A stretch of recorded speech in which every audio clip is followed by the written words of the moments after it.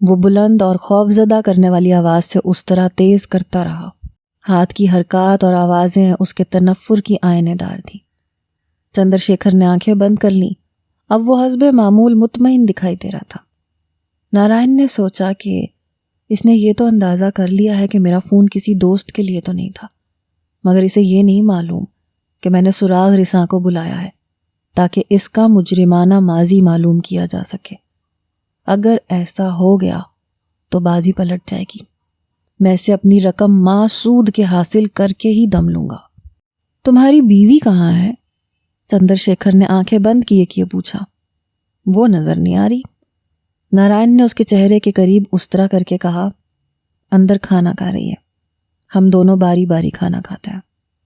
اس وقت بڑی مشکل ہوتی ہوگی جب تم دونوں ایک ساتھ کھانا کھاتے ہو گے۔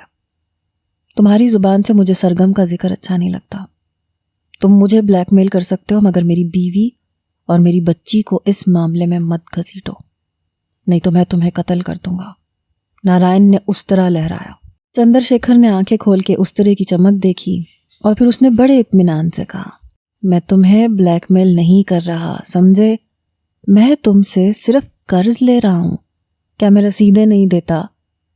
دیتے تو ہو، لیکن قرض لوٹانے کا کوئی ارادہ نہیں رکھتا، نارائن دیوان نے کہا۔ چندر نے پھر آنکھیں بند کر لی۔ تم شیو تو پورا کرو۔ چند لمحوں میں شیو پورا ہو گیا۔ چندر شیکھر نے معمول کے مطابق رسید لکھی، 20,200 یہ رسید ہے۔ ہوٹل میں تمہارا انتظار کر رہا ہوں۔ اس وقت ہوٹل خالی ہی تھا۔ دن کے وقت عموماً خالی ہی رہتا تھا۔ دروازے کے قریب نارائن دیوان نے سراغ رساں کو بیٹھے دیکھ لیا۔ وہ اخبار پڑھ رہا تھا۔ نارائن بلیک میلر کی میز پہ گیا۔ اس نے 20,000 کے نوٹوں کی گڈی اس کی طرف اچھال دی۔ یہ لو رقم اور فوراً یہاں سے دفع ہو۔ ہمیں ایک عرصے تک نہیں ملنا۔ مجھے تمہاری صورت دیکھ کے کوفت ہوتی ہے۔ آرام سے، شریفوں کی طرح بات کرو۔ میں ایک عرصے تک ملتا رہوں گا۔ چندر شیکھر مسکرا کے کھڑا ہو گیا۔ پستہ قد سراغ رساں اس کا غیر محسوس انداز سے تعقب کرنے لگا۔ چوتھے دن سراغ رساں کا فون آیا۔ اس نے نارائن سے کہا کہ وہ آدھے گھنٹے بعد مدراس ہوٹل میں اس سے ملے۔ وہ ہوٹل میں پہنچ گیا۔ سراغ رساں نے اسے بتایا کہ سنو، چندر شیکھر کے بارے میں جو بھی معلوم کیا جا سکتا تھا وہ ہم نے معلوم کر لیا ہے۔ اس نے بریف کیس میں سے ایک بڑا سا بھورا لفافہ نکال کے میز پہ رکھ دیا۔ نارائن نے میز پہ سے لفافہ اٹھا لیا۔ آپ مجھے مختصراً بتا دیجئے کہ چندر شیکھر کس قسم کا آدمی ہے؟ عمر 53 برس، فلمی اداکار، صحیح معنوں میں سابق فلمی اداکار۔ سابق فلمی اداکار؟ جی ہاں، وہ فلموں میں کام کرتا تھا، ٹی وی کے چند ایک ڈراموں میں بھی آیا ہے، چھوٹے چھوٹے کردار ادا کرتا رہا ہے۔ اسے ہمیشہ کسی قاتل یا بلیک میلر کے کردار میں پیش کیا جاتا رہا ہے۔ اس کی اداکاری پرانے انداز کی تھی، اس لیے کامیاب نہیں ہو سکا۔ رفتہ رفتہ اسے بہت کم کام ملنے لگا اور آج کل تو کوئی اسے پوچھتا بھی نہیں ہے، بہت دنوں سے بیکار ہے۔ پھر تو وہ مالی پریشانیوں میں مبتلا ہوگا۔ بالکل، آمدنی صفر ہے۔ ایک بوڑھا اداکار بھلا کیا کما سکتا ہے؟ خاندان؟ بیوی ہے اور ایک بیٹا ہے جو کالج میں داخلہ لینے والا ہے۔ ایک بے روزگار آدمی اپنے بیٹے کو کالج میں کیسے داخل کروا سکتا ہے؟ چندر شیکھر کی پتنی گھر پہ کچھ کام کرتی ہے۔ بیٹے کی تعلیم کے لیے وہ روکھی سوکھی کھاتے ہیں اور معمولی زندگی گزارتے ہیں۔ نارائن کے لیے یہ بڑی بری خبر تھی۔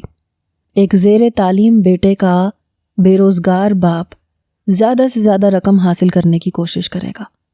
مجھ سے بہتر شکار اسے کہاں سے مل سکتا ہے؟ اور پھر میں ایک عمر تک بلیک میل ہوتا رہوں گا۔ امید کی ایک ہلکی سی کرن کے ساتھ اس نے پوچھا، کوئی پولیس ریکارڈ؟ نہیں، سراغ رساں نے نفی میں سر ہلایا۔ میں پولیس سے معلوم کر چکا ہوں۔ میں نے بہت سے ایسے لوگوں سے بھی معلومات حاصل کی ہیں جنہوں نے اس کے ساتھ کام کیا ہے۔ وہ سب اس کی شرافت کی سوگند کھاتے ہیں۔ وہ فلموں میں مجرموں کا کردار ضرور ادا کرتا تھا مگر حقیقی زندگی میں اس کی پیشانی پہ نیکی کا سورج چمکتا ہے۔ وہ بدی کی اہلیت نہیں رکھتا۔ نارائن نے برا سا منہ بنایا۔ اس کا کوئی کمزور پہلو، کوئی افواہیں وغیرہ؟ نہیں، میں نے کہا نا کہ اس کے دوست اور ساتھی اسے ایک نیک آدمی کہتے ہیں۔ اسے فلموں میں کام کرنا بہت پسند تھا۔ ایک جنون سا تھا، لیکن صلاحیت کی کمی نے اس سے اس کا یہ پیشہ چھڑوا لیا۔ بس اس کے بارے میں لوگ یہی کہتے ہیں۔ اور ہاں، سراغ رساں نے کہا، آج رات ٹیلی ویژن پر اس کی ایک فلم پیش کی جا رہی ہے جو 10 برس پہلے بنی تھی۔ سراغ رساں نے ان اطلاعات کے عوض اس سے 10,000 کی رقم وصول کی۔ نارائن کو یہ رقم دینا بہت کھلی تھی۔ یہ معلومات چندر شیکھر کا مزاج سمجھنے میں مدد تو دے سکتی تھی، لیکن ان کی بنا پہ نارائن اپنے آپ کو بلیک میل ہونے سے بچا نہیں سکتا تھا۔ آئندہ بھی چندر شیکھر آئے گا تو اسے خاموشی سے رقم دینی پڑے گی۔ رات کو دیر تک نارائن ٹیلی ویژن دیکھتا رہا۔ اداکاروں میں چندر شیکھر کا نام چمکا تو اسے ایک دھچکا سا لگا، حالانکہ اسے معلوم تھا کہ چندر کا نام آئے گا۔ یہ ایک جاسوسی فلم تھی۔ خوبرو ہیرو نے تمام خطرناک مجرموں کو شکست دے دی اور ہیروئن سے شادی کر لی۔ ہیروئن کا تعلق مجرموں کے ٹولے سے تھا، مگر یہ عشق مجبوری کی بنا پہ تھا۔ حکم عدولی کی صورت میں اس کے پورے خاندان کو مار دینے کی دھمکی دی گئی تھی۔ چندر شیکھر نے فلم میں ایک بلیک میلر کا کردار ادا کیا تھا۔ وہ ہیروئن کو بلیک میل کر رہا تھا اور وہ اسے اپنی داشتہ بنانا چاہتا تھا۔ اس کی اداکاری بہت معمولی اور خراب تھی۔ وہ اپنے کردار سے انصاف نہ کر سکا، جس سے ظاہر ہوتا تھا کہ اس میں اداکاری کی صلاحیت بالکل بھی نہیں ہے۔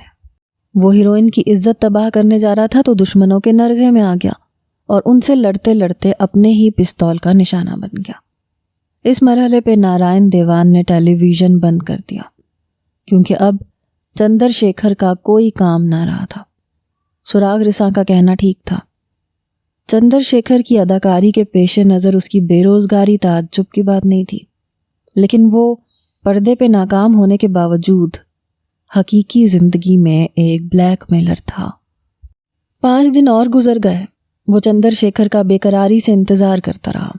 اسے یقین تھا کہ وہ ضرور آئے گا اور پچھلی رقم سے دگنی رقم یعنی 40,000 کا مطالبہ کرے گا۔ اس کے یہ دن بہت اذیت میں گزرے، لیکن وہ نہیں آیا۔ کام کے بعد وہ چائے پیتے ہوئے اخبار دیکھنے لگا۔ ایک خبر پہ نگاہ پڑتے ہی اس کی سانس رک گئی۔ اس نے پوری خبر پڑھی۔ سانس میں اطمینان کا آہنگ نغمہ بن کے ابھرا۔ اخبار میں چندر شیکھر کی تصویر کے نیچے لکھا تھا، سابق اداکار بچے کو بچاتے ہوئے زخمی ہو گیا۔ تصویر میں وہ ایک چھوٹے سے بچے کے سر پہ پیار سے ہاتھ پھیر رہا تھا۔ اس کے پیروں پہ پٹیاں بندھی ہوئی تھیں۔ خبر میں تفصیل سے بتایا گیا تھا کہ وہ کس طرح خود ایک تیز رفتار کار کے سامنے آ گیا تاکہ بچے کو بچا لے۔ چندر شیکھر کا بیان تھا، میں نے وہی کیا جو ایک فرض شناس انسان کر سکتا تھا۔ میں نے کوئی احسان نہیں کیا۔ نارائن کو یقین نہیں آیا کہ بچے کو بچانے والا وہی ہے جو اسے بلیک میل کر رہا تھا۔ اس کے لیے بلیک میلر کو ایک ایسے شخص کے روپ میں قبول کرنا مشکل تھا جس نے ایک بچے کو بچانے کے لیے اپنی زندگی خطرے میں ڈال دی، حالانکہ اس نے اس بچے کو پہلے کبھی نہیں دیکھا تھا، نہ اس سے کوئی تعلق تھا۔ لیکن تصویر تو چندر شیکھر کی ہی لگی ہوئی تھی، نام بھی یہی لکھا تھا۔ حادثہ اس سڑک پہ ہوا تھا جس سے گزر کے چندر شیکھر اس کی دکان پہ آتا تھا۔ وہ سنجیدگی سے سوچنے لگا کہ یہ آخر کس قسم کا آدمی ہے، بلیک میلنگ کرنے آ رہا تھا اور راستے میں ایسا خطرہ مول لے لیا۔ اسے خیال آیا کہ ممکن ہے اس حادثے سے چندر شیکھر کی دنیا ہی بدل گئی ہو سکتا ہے وہ اب مجھ سے مزید رقم وصول نہ کرے۔ لیکن دوسرے ہی دن سپہر کو وہ پھر مایوس ہو گیا۔ چندر شیکھر اپنے نیلاہٹ لیے چہرے کے ساتھ لنگڑاتا ہوا دکان میں گزرا تھا۔ نارائن دیوان، تم سمجھ رہے ہوگے کہ کل کے حادثے نے میری جان لے لی ہوگی۔ کیوں؟ چندر شیکھر نے شیو بنانے کے لیے کہا۔ یہ کتنا برا ہوا، میں پھر یہاں موجود ہوں۔ نارائن نے کئی سانسوں کے درمیان کہا، تم میرے پیچھے کب تک پڑے رہو گے؟ جب تک زندہ ہوں۔ دراصل میں تمہیں بہت پسند کرنے لگا ہوں۔ تم مجھے پسند کرنے لگے ہو؟ نارائن ہذیانی انداز میں چلایا تھا، پھر کچھ سوچ کے فوراً ہی خاموش ہو گیا۔ سرگم کونے میں کرسی پہ بیٹھی ہوئی ایک نوجوان لڑکی کے بال کاٹ رہی تھی۔ وہ حیرانی سے اپنے شوہر کا منہ تکنے لگی۔ کوئی بات نہیں ہے، تم اپنا کام کرو، نارائن نے کہا۔ چندر شیکھر نے اپنی آنکھیں موند لی۔ اطمینان کی شبنم قطرہ قطرہ اس کے چہرے بلکہ اس کے پورے وجود پہ گرنے لگی۔ وہ بے ساختہ مسکرایا۔ نارائن نے اپنے جذبات پہ قابو پایا۔ چندرشیکھر نے 40,000 کی رسید اپنی جیب میں سے نکالی، بالکل اسی طرح جیسے کوئی جادوگر مہارت سے کبوتر نکالتا ہے۔ 40,000 روپے! نارائن کو اتنی ہی بڑی رقم کی امید تھی، مگر اس نے چندرشیکھر کی آنکھوں میں آنکھیں ڈال دیں اور دھیمی انداز میں سرگوشی کی۔ تم کیا سمجھتے ہو اتنی بڑی رقم میں دکان میں رکھتا ہوں گا؟ چندرشیکھر نے اپنی بوجھل آنکھیں دیوار گیر گھڑی کی طرف گھمائی۔ ابھی تو صرف 2 بجے ہیں، بینک 4 بجے تک کھلے رہتے ہیں۔ وہ مسکرایا، پھر دکان سے نکلتے ہوئے سرگوشی کی، میں ہوٹل میں تمہارا انتظار کر رہا ہوں۔ نارائن کا غصہ تعصب میں بدل گیا۔ بلیک میلر کو ایک مرتبہ کامیابی ہو جائے تو اس کے مطالبے ہمیشہ جاری رہتے ہیں، رقم برابر بڑھتی جاتی ہے کیونکہ ہرس کی کوئی حد نہیں ہوتی۔ سرگم کو کچھ بتائے بغیر نارائن نے بینک میں سے رقم نکالی اور چپ چاپ چندرشیکھر کے حوالے کر دی، لیکن اب صبر اور برداشت کے بند ٹوٹ گئے تھے۔ اس کی مجبوری یہ تھی کہ وہ پولیس کے پاس نہیں جا سکتا تھا۔ ایک ہی راہ رہ جاتی تھی چندرشیکھر سے فرار کی۔ رات آدھا سفر طے کر چکی تھی۔ اس نے اپنی بیوی سے کہا جو کہ اس کے بازوؤں میں سمٹی ہوئی تھی، سرگم میں یہاں سے منتقل ہو کے کہیں اور جانا چاہتا ہوں۔ مگر کیوں؟ سرگم ایک دم سے حیران اور پریشان ہو گئی۔ ہمارا کام کتنا اچھا چل رہا ہے اور ہمارے گاہک کتنے اچھے اور فراخ دل ہیں، اجرت کے ساتھ ساتھ ٹپ بھی اتنی اچھی دے جاتے ہیں۔ یہ جگہ تو ہر لحاظ سے اچھی ہے۔ ہاں لیکن مجھے اب اس جگہ سے نفرت سی ہوتی جا رہی ہے، میں یہاں بالکل بھی نہیں رہنا چاہتا۔ لیکن کیوں؟ رادھا کی پڑھائی کا کیا ہوگا؟ اسے اسکول بدلنا پڑے گا۔ سرگم کی حیرانی بڑھتی جا رہی تھی۔ نارائن نے اس کی بات کا کوئی جواب نہیں دیا۔ وہ اس کے بازوؤں کے حلقے سے نکل کے اٹھ کے بیٹھ گئی، اپنے بال درست کرنے لگی۔ اس کا چہرہ سوالیہ نشان بنا ہوا تھا۔ وہ فیصلہ کن لہجے میں بولا تو آواز میں کرختگی تھی، اگر تمہیں منظور نہیں ہے تو پھر میں اکیلا ہی چلا جاؤں گا۔ میری بلا سے کچھ بھی ہو جائے، میں یہاں سے جا رہا ہوں۔ سرگم پیلی پڑ گئی، پیشانی ارکالود ہو گئی، اس کی آواز حلق میں اٹکنے لگی۔ اچھی بات ہے، جیسے تمہاری مرضی، اس جگہ کو چھوڑ دیں گے، لیکن میں ایک بات پوچھنا چاہتی ہوں، کیا اس کا تعلق اس آدمی سے ہے جو مستقل ہماری دکان پہ آنے لگا ہے؟ نہیں، اس نے نظریں جھکا لیں، اس کا اس سے کوئی تعلق نہیں ہے۔ وہ دونوں شہر کے ایک دور دراز علاقے میں منتقل ہو گئے۔ ممبئی شہر بہت بڑا تھا، لیکن انہوں نے اس سابقہ علاقے سے تعلق نہیں توڑا کیونکہ وہ وہیں پیدا ہوئے تھے۔ سرگم اور اس کی محبت کا آغاز اور بیاہ بھی وہیں پہ ہوا تھا۔ ایک جذباتی وابستگی بھی تھی۔ ان کا کوئی آبائی شہر نہیں تھا جہاں وہ لوٹ سکتے، انہیں کوئی دوسرا کام بھی نہیں آتا تھا، اس لیے نارائن دیوان نے باربر شاپ کھولنے کے لیے ایک نئی دکان کرائے پہ لے لی۔ اسے ساز و سامان سے آراستہ کیا۔ سرگم اپنی بچی کو اسکول میں داخل کروانے لے گئی۔ دکان کی آرائش نے نارائن کو بہت تھکا دیا تھا۔ وہ کرسی پہ بیٹھ گیا اور سوچنے لگا کہ چندرشیکھر نے میرے ذاتی ہیئر کٹنگ سیلون کا خواب خاک میں ملا دیا۔ وہ بھی سوچ ہی رہا تھا کہ اسے ایک چاپ سنائی دی۔ وہ تھکن کے باوجود مسکراتا ہوا اپنے پہلے گاہک کے سواگت کے لیے دروازے کی طرف مڑا۔ مڑتے ہی اس کی مسکراہٹ منجمد ہو گئی۔ دروازے سے داخل ہونے والا شخص چندرشیکھر تھا۔ اس نے نئی دکان اور اس کی آرائش پہ نظر ڈال کے اچھی طرح جائزہ لیا اور تھکے تھکے انداز سے کہا، کتنا وقت خوار ہونا پڑا مجھے تمہاری تلاش میں بتا نہیں سکتا۔ نفرت اور غصے سے نارائن کے ہونٹ چپک کے رہ گئے۔ چندرشیکھر اس کے چہرے کے تاثرات اور جذبات کو نظر انداز کر کے کرسی پہ بڑے اطمینان سے بیٹھ گیا اور نہایت سکون سے بولا، جلدی سے میرا شیو بنا دو، میں حسب معمول رسید لے کے آیا ہوں۔ نارائن خاموش اور بے حس و حرکت کھڑا رہا۔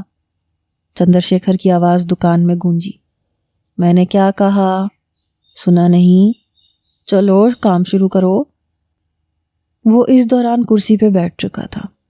چندرشیکھر کی فرمائش بلکہ حکم پر وہ مشینی انداز میں کھڑا ہوا۔ اس نے ایک گرم تولیہ اٹھایا، کرسی کی پشت جھکائی اور تولیے سے چندرشیکھر کا نیلا چہرہ ڈھانپ دیا۔ بھاپ دے کے اس نے تولیہ اٹھایا تو چندرشیکھر نے حیرت زدہ نظروں سے اسے دیکھا۔ تم سکڑ کے رہ گئے ہو. اگر تمہاری طبیعت ٹھیک نہیں تو جلدی سے اچھے ہو جاؤ، کیونکہ تم میری زندگی کا لازمی حصہ بن گئے ہو. خاموش رہو، نارائن نے ٹوٹے ہوئے لہجے میں کہا. اس نے استرا ہاتھ میں لے لیا. اس کی انگلیاں کانپ رہی تھیں. آخر تم اتنا غصہ کیوں کر رہے ہو؟ ہم پھر مل گئے نا، چندر شیکھر نے دوستانہ انداز میں کہا. میں تمہیں خوش اور مسکراتا ہوا دیکھنا چاہتا ہوں، کیونکہ ہمیں کئی دنوں تک ایک دوسرے سے وابستہ رہنا ہے.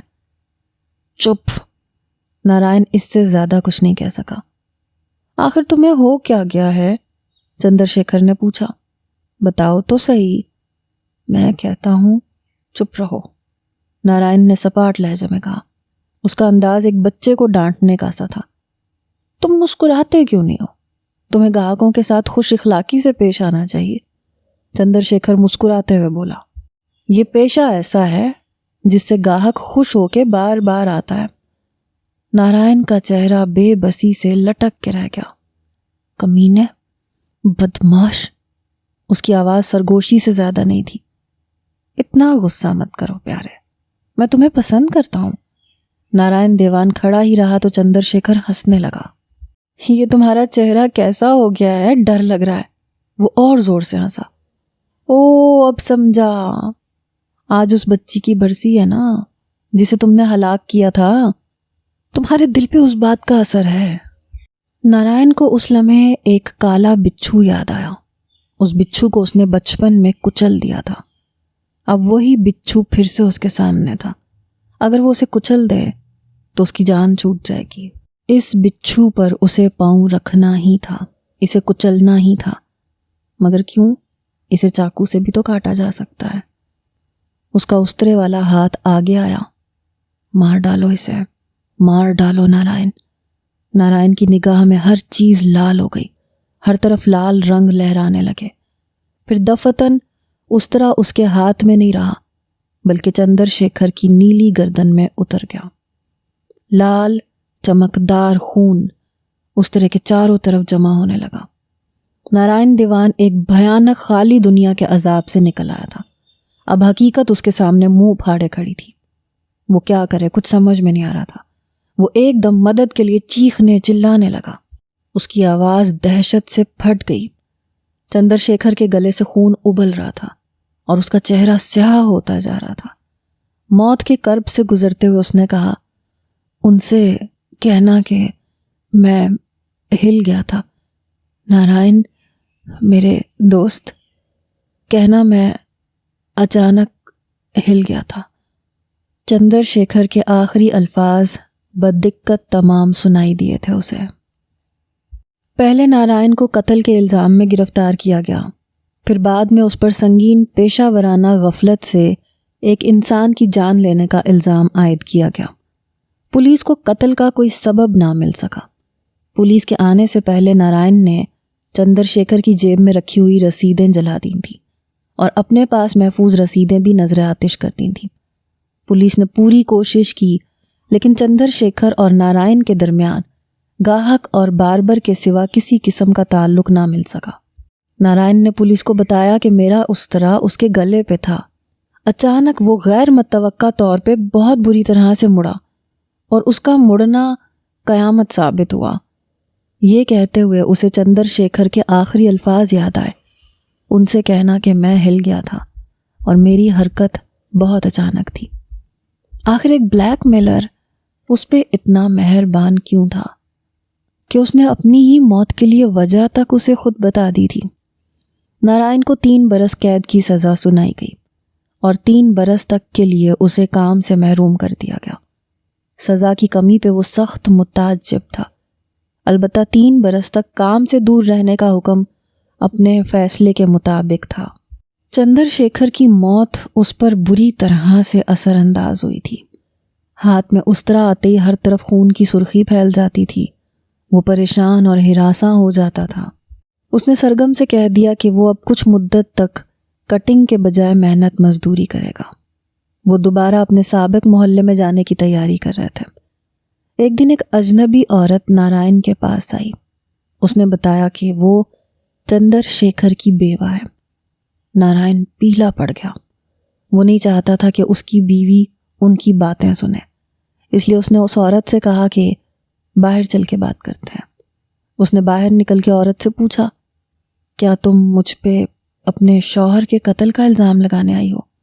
نہیں، عورت نے آہستہ سے کہا، اپنے شوہر کی چیزوں میں سے مجھے ایک لفافہ ملا ہے، اس پہ آپ کا نام لکھا ہوا ہے، میں یہ دینے کے لیے آئی ہوں۔ اس عورت نے اسے ایک پھولا ہوا بھرا ہوا لفافہ تھمایا اور نہایت تیزی سے واپس پلٹ گئی۔ نارائن نے اپنی جگہ اطمینان سے بیٹھ کے تجسس سے لفافہ کھولا۔ دوست، تم نہ جانے کب مجھے قتل کرو گے۔ بہرحال میری رام کہانی سن لو۔ میں ایک اداکار کی حیثیت سے ہمیشہ ناکام رہا، مجھے کبھی کوئی اچھا کردار نہیں ملا، یوں ہی کوئی چھوٹا موٹا کام مل جاتا تھا اور وہ بھی کسی سفارش پہ ہی ملتا ہے۔ کئی دنوں تک تو میں بے روزگار رہتا ہوں۔ میری عمر 53 برس ہو چکی ہے، اداکاری کے سوا مجھے اور کوئی کام نہیں آتا۔ اگر میں اس سنسار میں اکیلا ہوتا تو پھر تو کوئی بات نہیں تھی، اپنے آپ کو ختم کر کے یہ مسئلہ حل کر دیتا، لیکن میری ایک بیوی ہے، میرا ایک لڑکا ہے، لڑکا پڑھ رہا ہے، میں ان دونوں کے لیے معقول رقم چھوڑنا چاہتا ہوں۔ خوش قسمتی سے میرے پاس 50 لاکھ کی بیمہ پالیسی ہے جو میں نے اپنی بیوی اور لڑکے کے مستقبل کے لیے اس وقت لی تھی جب مجھے فلموں اور ٹی وی ڈراموں میں معاوضہ ملتا تھا۔ اس رقم سے وہ دونوں کسی نہ کسی طرح خوشگوار زندگی گزار سکتے ہیں۔ مشکل یہ ہے کہ خودکشی کی صورت میں انہیں بیمے کی رقم نہیں ملے گی۔ جگر کی معمولی سی شکایت کے سوا میری صحت بہت اچھی ہے، طبعی موت مرا تو بیوی اور لڑکے کو فاقے کرنے پڑیں گے کیونکہ اس کی مدت 10 برس کی ہے، اور یہ پریمیم کہاں سے بھریں گے؟ اب مسئلے کا حل یہ ہے کہ میری موت کسی حادثے کے سبب ہو جائے اور کوئی مجھے قتل کر دے تو انہیں دگنی رقم مل جائے گی۔ اتفاق سے میں نے تمہاری پک اپ کا حادثہ دیکھ لیا تھا، گاڑی کے نمبر سے تمہارا پتہ بھی چل گیا۔ تمہارا پیشہ جان کے میں نے تمہیں استعمال کرنے کا فیصلہ کیا، لیکن ایک اجنبی شخص کو استعمال کرنے میں مجھے کچھ تذبذب بھی ہو رہا تھا۔ اس تذبذب میں 3 ماہ بیت گئے۔ پھر میں نے سوچا کہ تمہیں آسانی سے استعمال کیا جا سکتا ہے کیونکہ تم ایک گھٹیا آدمی ہو۔ اگر گھٹیا آدمی نہ ہوتے تو ایک بچی کو زخمی کر کے بھاگ کے نہ جاتے بلکہ اسے کسی ہاسپٹل لے کے جاتے، اور ہو سکتا ہے کہ وہ معصوم بچ جاتی اور ایک معصوم ماں کی گود نہ اجڑتی۔ ایک اور سبب سے بھی میں تھوڑا سا تذبذب میں تھا، مجھے اپنی اداکاری پہ بھی اعتماد نہیں تھا۔ لوگ مجھ پہ ہنستے ہیں، میرا تمسخر اڑاتے ہیں۔ مجھے اندیشہ تھا کہ جب میں تمہیں بلیک میل کروں گا تو کہیں تم ہنس نہ پڑو۔ پھر میں نے بلیک میل کرنے کے طریقوں کا جائزہ لیا، ان کا مطالعہ کیا، اور پھر میں نے تم پر وہ طریقے آزمائے تو تم دہشت زدہ ہو گئے۔ کیسی ستم ظریفی ہے یہ! میں 30 سال اداکارانہ زندگی میں ایک بار بھی اچھی صلاحیتوں کا مظاہرہ نہیں کر سکا، لیکن حقیقی زندگی میں ولن بننے میں کامیاب رہا۔ میری یہ کوشش بار آور ثابت ہوئی۔ رفتہ رفتہ میرے علم میں آتا گیا کہ تم برے آدمی نہیں ہو بلکہ ایک اچھے آدمی ہو۔ میں تمہیں جو کچھ کرنے کے لیے ہراساں اور مجبور کر رہا ہوں، مجھے اس کا دکھ بھی ہونے لگا تھا۔ یہی وجہ ہے کہ میں ایک بچے کو بچانے کے لیے اس کی کار کے سامنے جا کودا تھا۔ دراصل یہ کوشش خودکشی کی کوشش تھی۔ مجھے یقین تھا کہ اگر میں اس حادثے میں مر گیا تو میرے پسماندگان کو بیمے کی دگنی رقم مل جائے گی، مگر بدقسمتی سے میں نہ مر سکا اور میرا وسیلہ پھر تم ہی رہ گئے۔ پھر میں تمہاری نفرت بڑھانے اور تمہیں مشتعل کرنے کے غرض سے رقم برابر بڑھاتا رہا، یعنی دگنی کرتا رہا۔ مجھے یقین تھا کہ تم آخر کب تک صبر اور ضبط کرو گے اور مجھے جلد ہی مار دو گے۔ اگر میں تمہارے اس طرح سے مارا گیا تو میں مطمئن رہوں گا، کیونکہ اس طرح میں اپنی بیوی اور بیٹے کے لیے بیمے کی رقم چھوڑ کے جاؤں گا۔ انہوں نے میرے ساتھ مصائب سے بھری زندگی گزاری ہے۔ میری زندگی کا آخری کردار بہت بھرپور ہوگا۔ ہو سکے تو مجھے معاف کر دینا۔ میری بیوی تمہیں وہ تمہاری تمام رقم لا دے گی جو میں نے تم سے وصول کی ہے۔ اس میں 1200 شیو بنانے کا معاوضہ بھی شامل ہے۔ تمہارا چندر شیکھر۔ نارائن دیوان نے اطمینان کا سانس لے کے لفافے میں سے رقم نکالی اور اسے گننے لگا۔